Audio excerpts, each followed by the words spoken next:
Bruh, I'm gonna get cooked.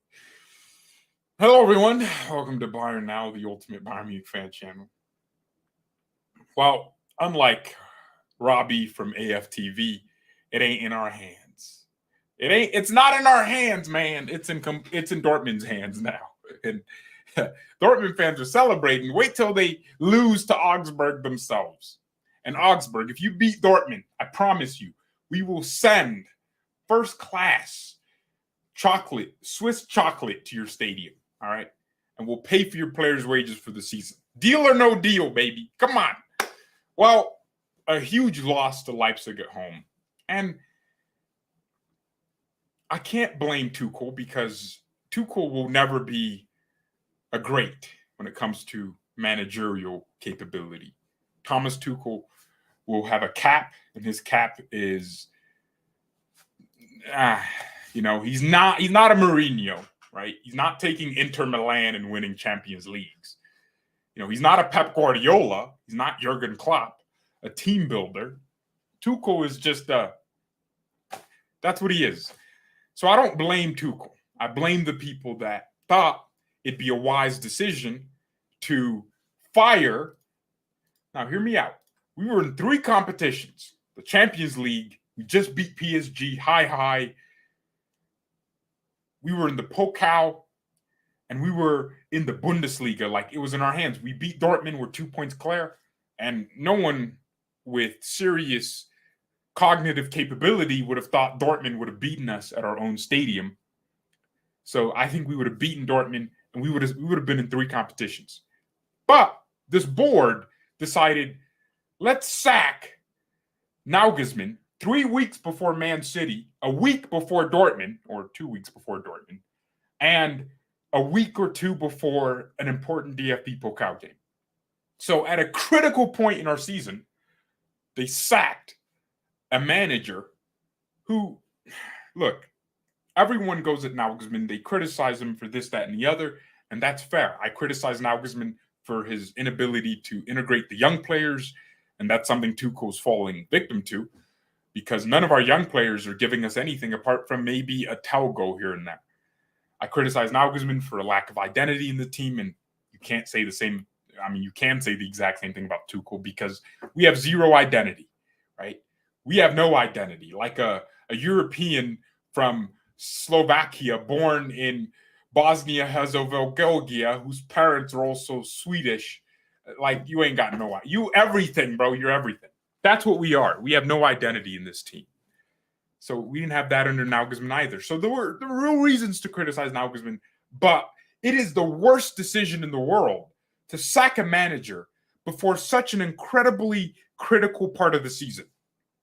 In March is the most important part. It's the most season-defining part. You're playing Champions League quarters in weeks. You're playing the round of 16. You're playing important cup games if you're still in the cup. You're playing important Bundesliga games if you're still there. And we sacked them. This board is to be blamed. And everyone goes, Nagelsmann exited to Villarreal. Do you guys remember the team we had against Villarreal? We had Musiala playing in the pivot because we didn't have depth. We have lacked a Thiago Alcantara replacement since 2020, since he left us. We signed Roca, who's now at Leeds, getting relegated into the English Championship. We have not replaced Thiago. We have not. Alaba left us. Who do we replace him with? We'll just wait, see what happens. Right? Lucas comes in, Davies comes in. Okay, that's fair. But we had Thiago and Alaba leave, and we didn't break the bank for anyone important. Thiago was so critical to our team. Oh my gosh. We still don't have a true DM that keeps this team stable in attack and gives us a passing option in defense. We don't. Bro, we overrated our transfer window. We went and signed a bum in Sadio Mane, who has more knockouts in this team than he has goals and good performances. This man's busting up lips instead of busting his balls to finish a shot. Sadio Mane came here to compete with Mike Tyson, not with other wingers like Varaskelia, you know? Now, look, part of me kind of likes the fact that it's not in our hands, right? Because this board gets to live in this profound regret that they sacked a manager at such a critical point of the season. And with their ego, what are they going to say now? What does Khan say? Come out and say? What is Salihamidzic going to say? Oh, what? They're going to sack Tuchel to protect second place? Freaking bastards! I want to see what they say. I want to see what they say. This is a profound disappointment. I'm also disappointed in the fans that were leaving at 89 minutes, 80 something minute. Bro, look, I understand we have high standards, but we're also supporters of this club. We don't just support this club when it wins, we support it when it loses. Bro, if this club is going to win with me, they're going to lose with me, right? Now, my life is great. This doesn't change the fact that I have a roof to live under, I have food to eat. My life's fine, right? This doesn't kill me, but it does hurt that this board made so many consistent mistakes, not replacing players. Real Madrid lost Casemiro, and these boys brought in Tchouaméni and Camavinga, and they have a luxury of DMs. We lost Thiago, and years later, we're still trying to replace him. We're still trying to get a midfield core that works. Jeez, man. Look, we go back to the drawing board in the summer because even if we win this Bundesliga, it's not a win. It's more of a Dortmund loss than it is our win. And honestly, Leipzig deserved to win this. They deserved it. They kept themselves in the game when they were 1-0 down, and they pushed. They didn't even have anything to play for. That's the crazy thing. Yo, Leipzig had 0 things to play for. They already secured top 4 if they just win against Schalke last match day, and they said, all right, we're going to do this. We're going to upset Bayern. We're going to cement our status in the world as a team that is capable of beating the best. And that's what they did today. Leipzig came out like a team that was hungry, conceded within 30 minutes, but then they didn't say, oh, let's give up. Second half, they come out, make some changes, and they score a goal. And then another one. They get a penalty. And by the way, you can't say, oh, it's a penalty, you can't count for it. Yes, you can. If you're getting pressured, your back line, that is, getting pressured to the point where you're conceding penalties, it means the team that got the penalty had some momentum. Leipzig could have scored a few more at the end there. So credit to them for doing what they, didn't even need to do. They didn't need to beat us. They cement top 4 now. They can just chill against Schalke. They did not need to beat us. Yet they did. They worked harder than our players because they had something else. I don't know, some motivation. Maybe they wanted to see us get dethroned from the Bundesliga. Actually, Leipzig kind of moved from villain to some sort of cult hero for Dortmund fans. Dortmund fans hated Leipzig, but now they're like, yeah, they're celebrating this. Bro, look, if you're a Dortmund fan, you shouldn't be celebrating Leipzig winning, first of all. But really, you should be worried about tomorrow because your team is full of freaking Coca-Cola bottles. We know what you're on. Y'all are the kind of team to lose to a team with 10 men after scoring a last-minute goal, and you see the team you're playing against score another last-minute goal to make it 3-3. You're not the team to be celebrating prematurely. You should know the best. You should know that by now. Dortmund have bottled things before. But the thing is, if you're a Dortmund player, you're going to go into that Augsburg game like, yo, we win this title. It's in our hands. We win 2 games. Augsburg's the hardest. And then the last game's at home. We're going to put our all into it. Now, Bayern play Cologne. We could literally lose to them. We could draw. And I think that game's away from home too. This was our opportunity. This was a must-win game. And that's why my title says title race over, because to me, it's basically over. It's the same thing. So, yeah, screw you, Dortmund fans.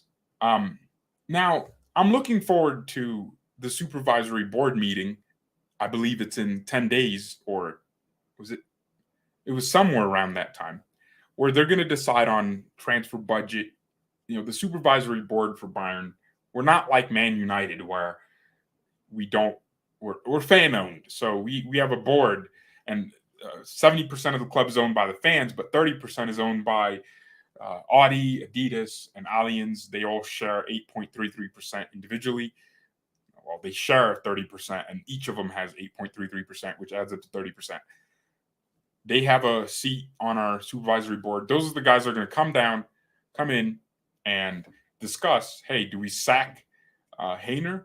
Do we sack Can? They supervise the club.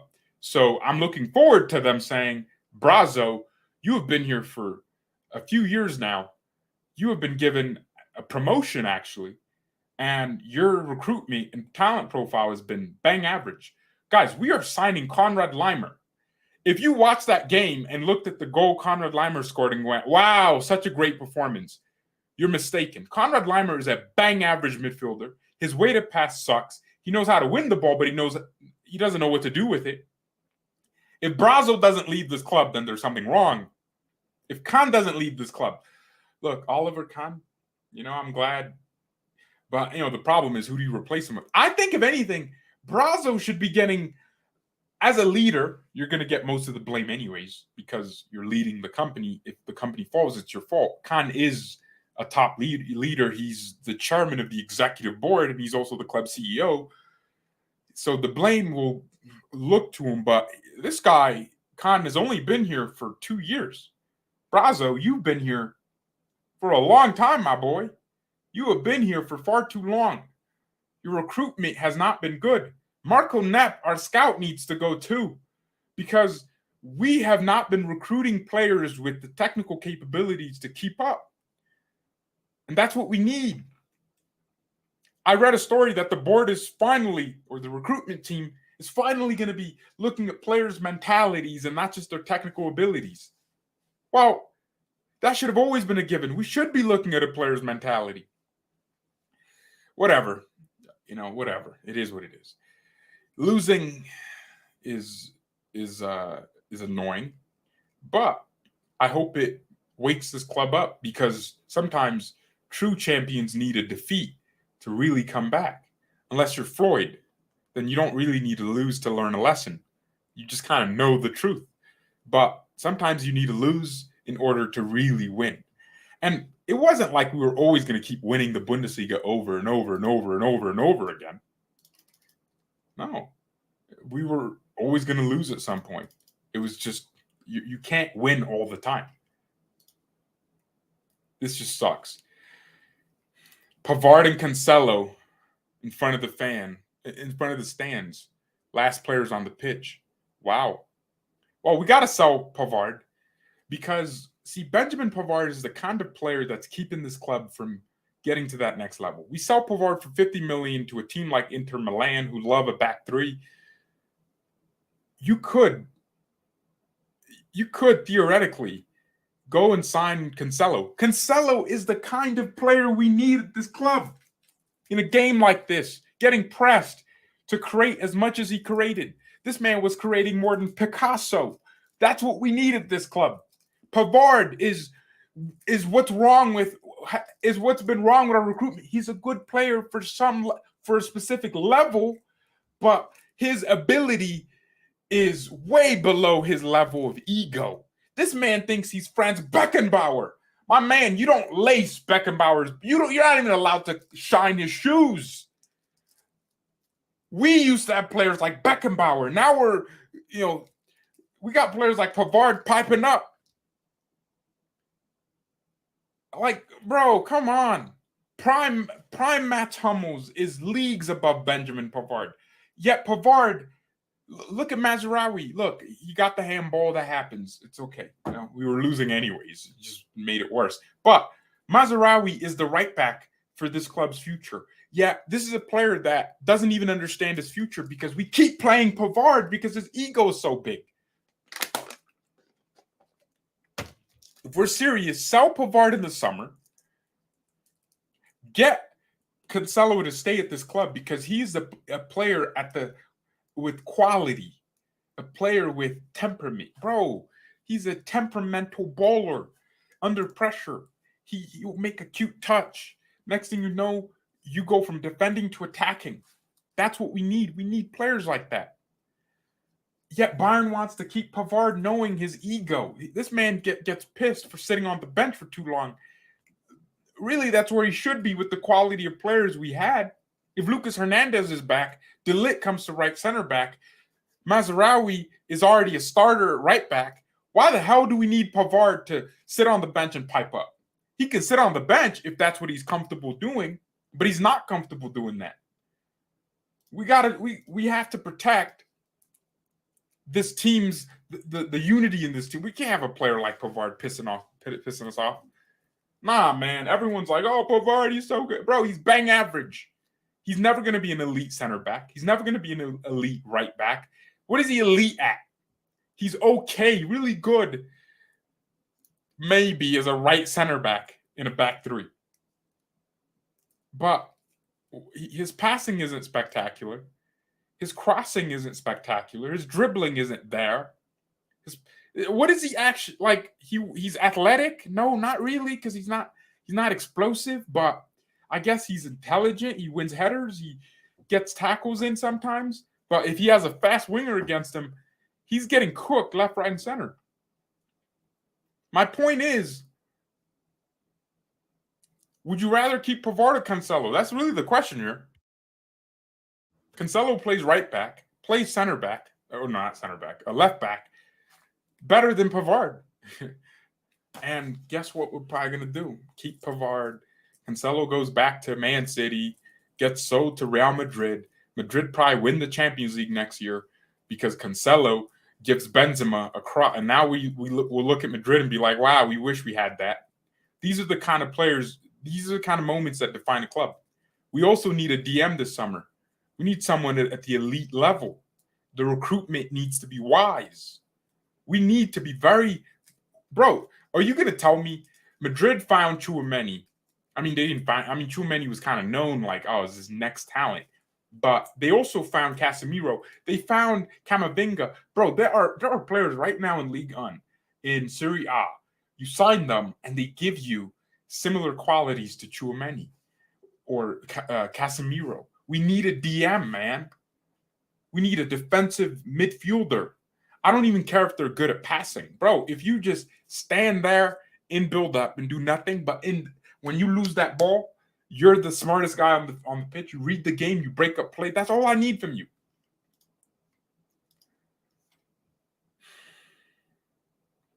I need Lam as a CEO. Philip Lam is currently busy being an ambassador for the 2024 Euros. Oh, my gosh. I think the title race is over. We'll see what happens. Let's see if this board backs Tuchel, or let's see if the board themselves get fired. I think firing the board now, it adds more like, yeah. No, like, seriously, it does. So, I don't even know. I don't know anymore, man. I'm tired. I'm annoyed.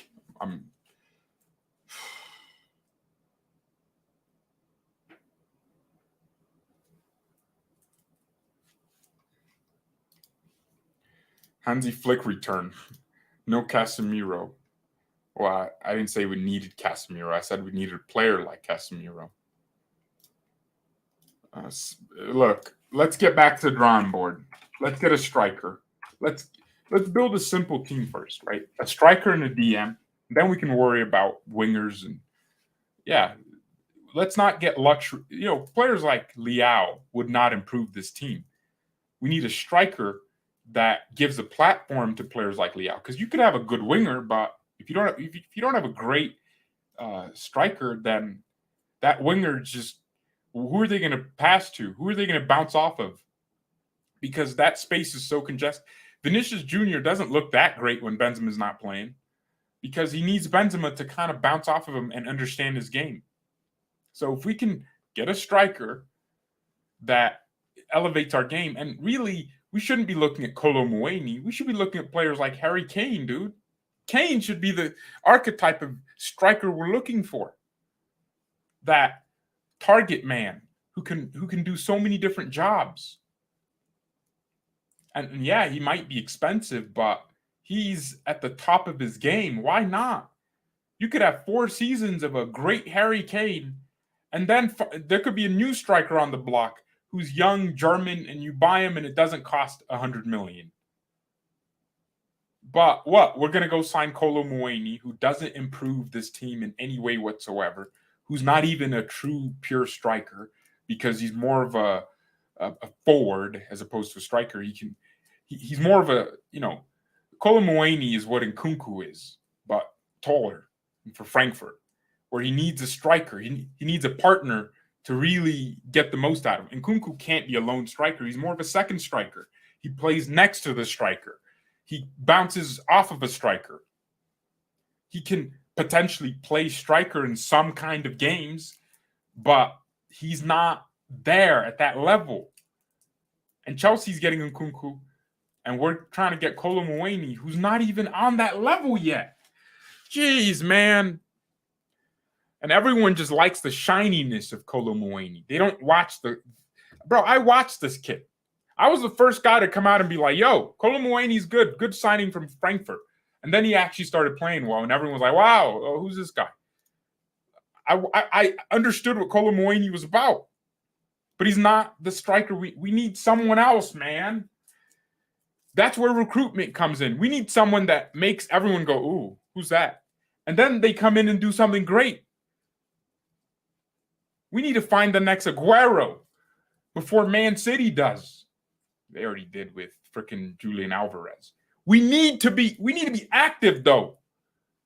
We're not proactive. We're going to miss out. We need to find the next Neymar and get him to Bayern before they make the move to eventually make it to Real Madrid or Barcelona. We need to be proactive. We need to find the next Pedri.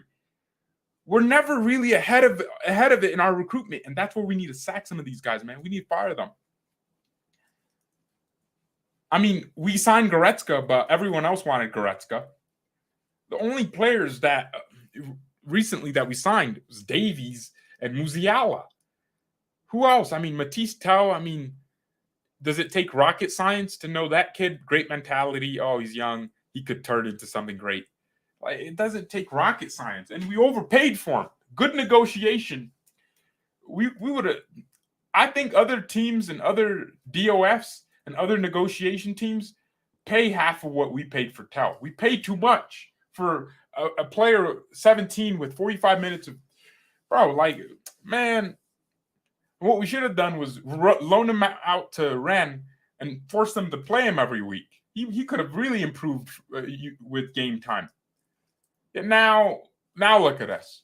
Freaking losers. But it's okay. We'll cope. Copium, you know what I'm saying?